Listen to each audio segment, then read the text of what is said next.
বাংলা সাহিত্যের ইতিহাসে রবীন্দ্রনাথ ঠাকুরের মোট 13টি উপন্যাসের মধ্যে চোখের বালি এই উপন্যাস কিন্তু খুবই একটি জনপ্রিয় উপন্যাস, এবং এই উপন্যাসটি সম্পর্কে আজকে একটু আলোচনা করব।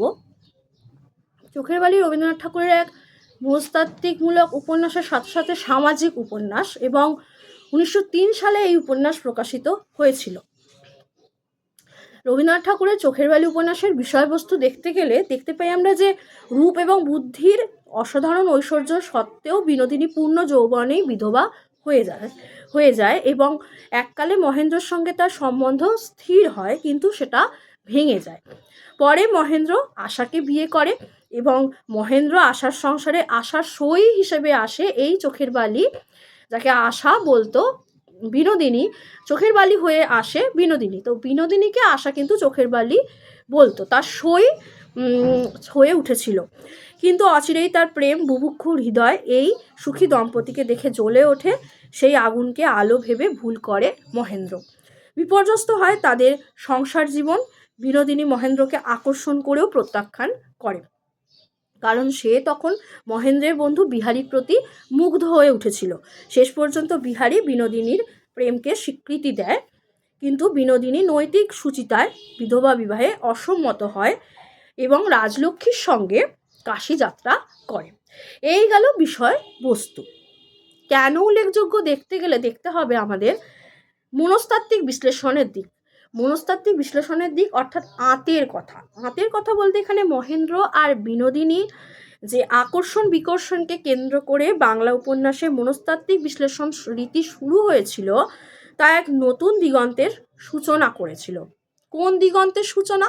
সেই দিগন্ত হলো যে উপন্যাসটির ভূমিকায় রবীন্দ্রনাথ ঠাকুর বলছেন যে সাহিত্যে নবপর্যায়ের পদ্ধতি হচ্ছে ঘটনা পরম্পরার বিবরণ দেওয়া নয়, বিশ্লেষণ করে তাদের আঁতের কথা বের করে দেখানো। অর্থাৎ মহেন্দ্র, বিনোদিনী আর আশা, এই তিনটে ত্রিকোণ প্রেমকে এখানে তুলে ধরা হয়েছে।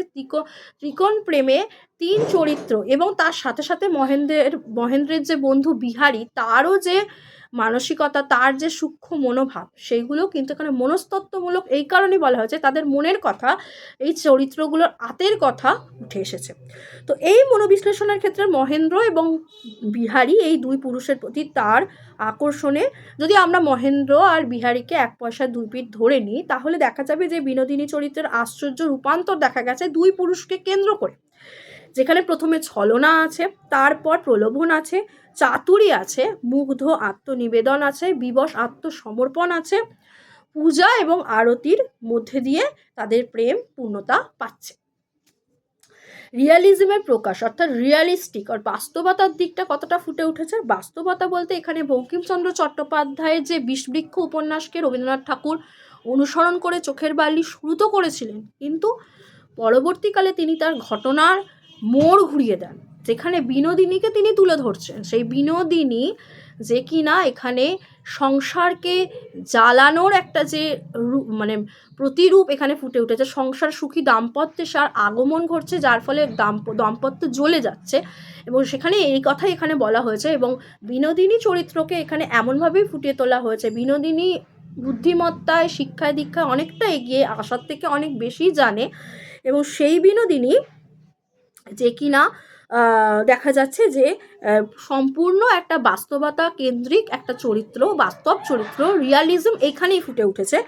এখানে বলছে নবপর্যায় বঙ্গদর্শনে এই চোখের বালি প্রকাশিত হয়েছিল, আমরা জানি বিষবৃক্ষ বঙ্গদর্শনে প্রকাশিত হয়েছিল, কিন্তু সম্পূর্ণভাবে কিন্তু বঙ্কিমচন্দ্রকে রবীন্দ্রনাথ অনুসরণ করেননি।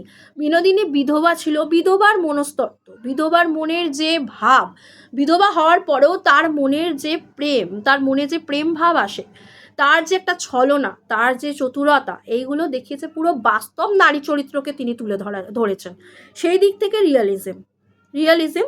এছাড়া সমাপ্তি নিয়ে বিতর্ক, যে চোখের বালি উপন্যাসের সমাপ্তি অংশটুকু নিয়ে রবীন্দ্রনাথ ঠাকুর তরুণ লেখক অর্থাৎ বুদ্ধদেব বসুদেবকেও বলেছিলেন যে চোখের বালি বেরোবার অনতিকাল পর থেকেই তার সমাপ্তি নিয়ে আমি মনে মনে অনুতাপ করে এসেছি, নিন্দার দ্বারা তার প্রায়শ্চিত্ত করা উচিত। অর্থাৎ এতটাই চোখের বালিটা সব কিছু নিয়ে গড়ে উঠেছিল।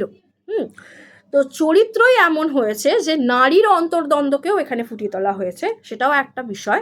যে দুই নারী, একটা হচ্ছে কল্যাণী, যেটা হলো আশা, ঘরে গৃহিণী, ঘরোয়া নারী, আর বিনোদিনী হচ্ছে সম্পূর্ণ তার বিপরীত, যে কিনা অলক্ষ্মীর প্রতিরূপ হয়ে উঠেছে।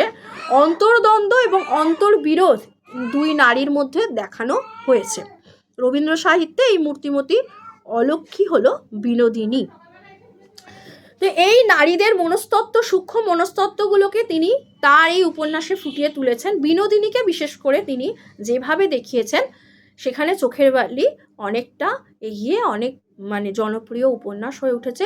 সত্যি সত্যি সে পাঠকের কাছে চোখের বালি হয়ে উঠতে পেরেছে।